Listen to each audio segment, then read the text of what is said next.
Ito guys yung sinasabi kong, oops, grabe, uy, lumalabas na yung isa. Ako, pumilit kanina. Grabe, nagpumilit lumabas eh. Buti. What's up mga exotic? Welcome to One Exotic. And ayan, meron naman tayong exotic box dito. And another unboxing na naman tayo ng ating exotic box. Ayan. So ayan, buksan natin dahil excited na ako. Tagal ko tong inantay. Ayan. Parang cellphone yung unbox natin. Ayan ang box ng cellphone. Redmi.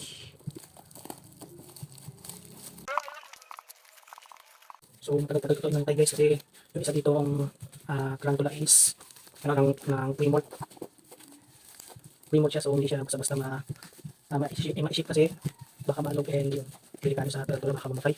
At saka yun, possible rin kapag may stress, pwede rin bad mood. Yun, pwede rin kamatay niya. Kahit dumating siya dito masipag, kung bad mood naman siya, and wala rin. And then na. Ito natin may tingin pa pala to.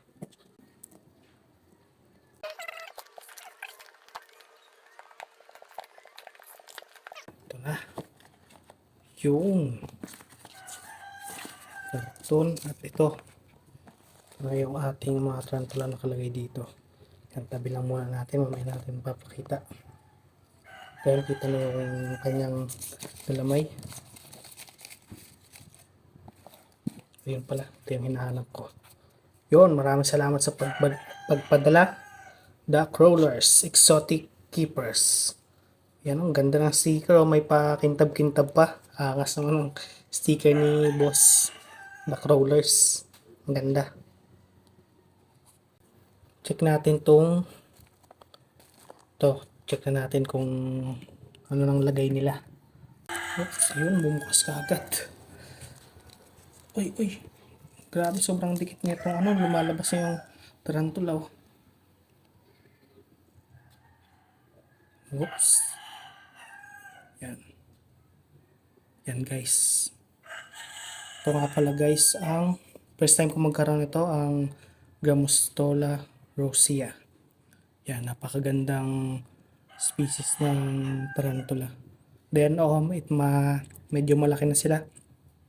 Mahigit 3 inch na to. And ayan, meron na tayong malalaking tarantula sa ating collection. Hindi na puros isling yung ating in-unbox natin ngayon. And then, takpan lang muna natin ulit. Yan, dyan lang muna siya. Check muna din natin tong isa.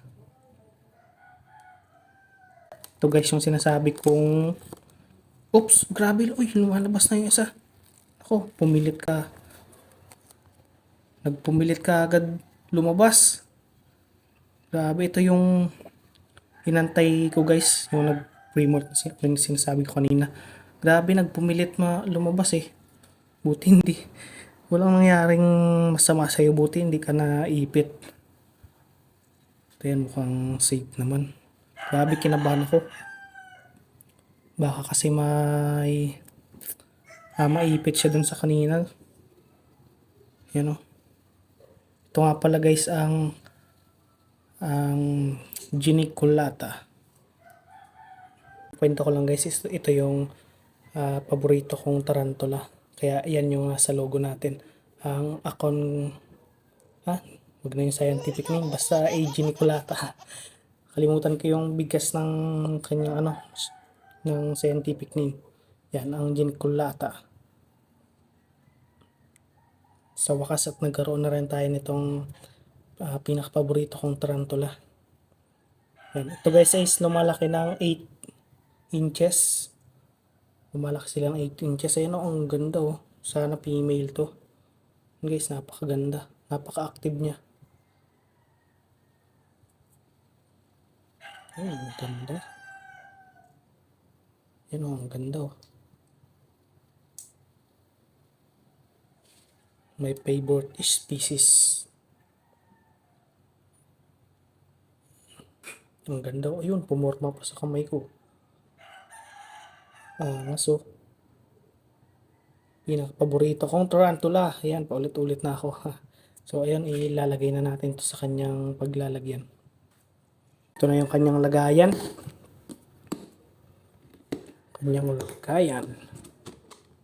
Yan, saktong-sakto lang to sa kanya.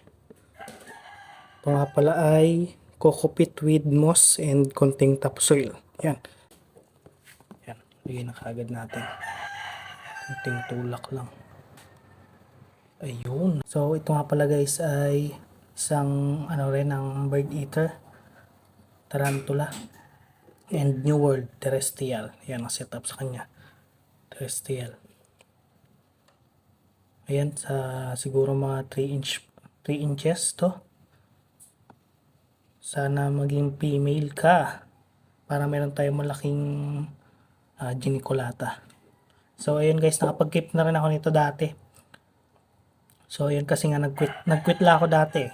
So malaki na rin yung ganto ko dati, nasa 4 inches, and ayun, female yun. Kaso yun, mahabang kwento, nag-quit ako dati. And ayan, nagbabalik tayo sa pag-keep ng tarantula. Yan. At ngayon, mas marami yung mga alaga ko ngayon. Ayun. Napakakalma lang ng mga gantong species guys. Hindi tulad ng mga old world, masyadong bolti-bolti. Ito napakakalma lang kanina eh. So ayan. And ayan ang lalagyan na ng tubig. Lalagyan natin tubig yung kanyang water dish.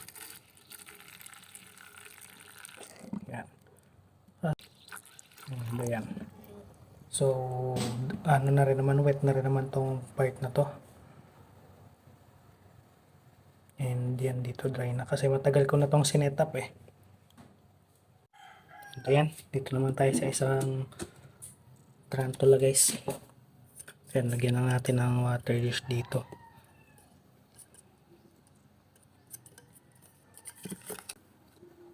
Yan, okay na yan. And lagyan na lang kagad natin ng tubig.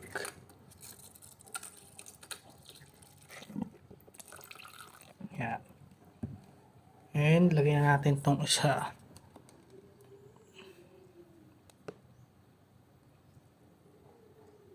Yun, mas malaki to. Ito nga pala guys ang isang New World rin to. Itong Grammostola rosea. New World SP rin eh, yun, kalmado rin katulad ng geniculata. Yun, wala tayong tongs. So, palabasin lang natin siya. Ito, gamit ng dahon. Yun.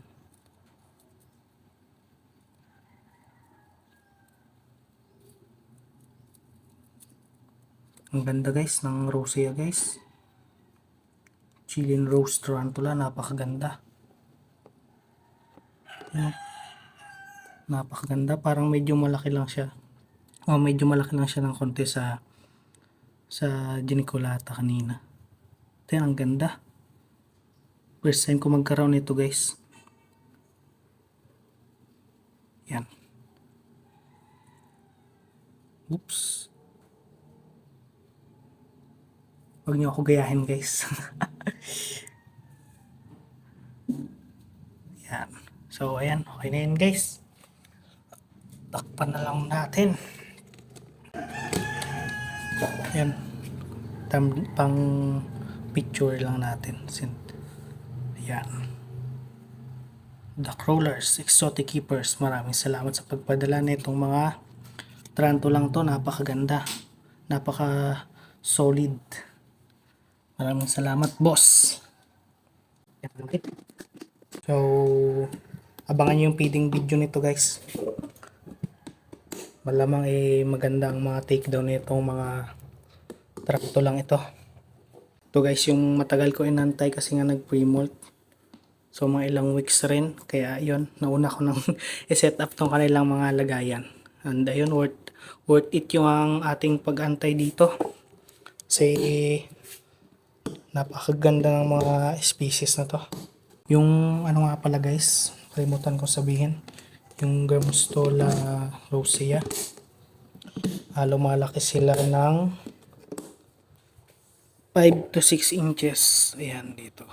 Yung rosea. Ayan. Lumalaki sila ng 5 inches. And maraming salamat nga pala guys sa mga nagsusuporta kay One Exotic. Lagi kong sinasabi, no? Maraming salamat sa mga nagsusuporta, sa mga laging nanonood. Yun. Sana patuloy ay na pagsuporta ang ibigay nyo sa atin sa One Exotic. And ayun, dito na tapusin ang aking video guys. Maraming salamat sa panood. Peace!